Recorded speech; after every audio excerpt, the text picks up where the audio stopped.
అనకాపల్లి జిల్లాలో గల శ్రీ గాయత్రి బ్రాహ్మణ సేవా సంఘం ఆధ్వర్యంలో కార్తీక మాసం సందర్భంగా కార్తీక వన సమారాధన మరియు బ్రాహ్మణ సంఘం సభ్యుల కలయిక కార్యక్రమం నిర్వహించారు। ఈ కార్యక్రమంలో సంఘ అధ్యక్షులు శ్రీ సన్నిధి సత్యనారాయణ, ప్రధాన దళపతి శ్రీమతి చాగంటి విఎస్ మహాలక్ష్మి మరియు సహాయ కార్యదర్శి శ్రీ పూల వెంకట సత్యనారాయణ తదితరులు పాల్గొన్నారు।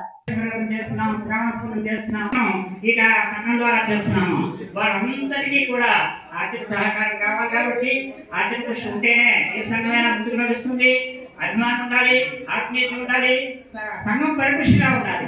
అందుకని చెప్పేసి అందరూ ఈ సభ్యత్వాన్ని పూర్తిగా చేసి దాంతో మన కార్యక్రమాన్ని జయప్రదంగా నడిపించాలని ఉద్దేశంతో చేయడం జరిగింది। అందరూ కూడా దీనికి సహకరించవలసిందిగా కోరుతున్నాను।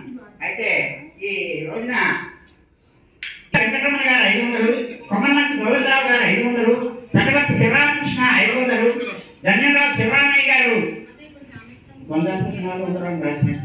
500 రూపాయలు, కొట్ర వేణుగోపాల కృష్ణమూర్తి గారు 500 రూపాయలు, కొమ్మలమంచి రామచంద్రుడు గారు 200 రూపాయలు, కొమ్మలమంచి కొండరావు గారు 100 రూపాయలు, తమ్మిరాజు సత్యమూర్తి గారు 200 రూపాయలు,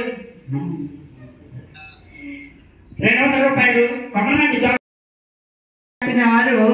ఎవరున్నారో వృద్ధులు వారందరికీ కొంచెం సన్మానం చేద్దామనే ఉద్దేశం మీద మంచి కార్యక్రమాన్ని స్టార్ట్ చేసామండి। వారి పేర్లు ఈరోజు చదువుతాము। వారు ఎవరు గ్రహీతలు, ఎవరు వారు సన్మానిస్తారు అన్నది వివరిస్తారు। ఒకసారి వివరించండి।